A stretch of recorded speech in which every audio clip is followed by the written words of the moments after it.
ইতর প্রাণী বা অপ্রাণীবাচক শব্দের বহুবচনে যুক্ত হয় কুল। টাটি, কানা, কানি কোন বচনে ব্যবহৃত হয় এই শব্দগুলো? এক বচনে এই শব্দগুলো ব্যবহৃত হয়। বিভক্তিযুক্ত শব্দ বা ধাতুকে কি বলে? বিভক্তিযুক্ত শব্দ বা ধাতুকে বলে পদ। পদ মোট কয় প্রকার?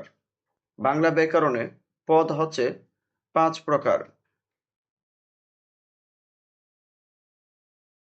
রাখাল গরুকে ঘাস খাওয়ায়, এখানে গরু শব্দটি কোন কর্তা? এখানে গরু শব্দটি হচ্ছে প্রযোজ্য কর্তা। বাঁশি বাজে, এখানে বাঁশি কোন ধরনের কর্তা?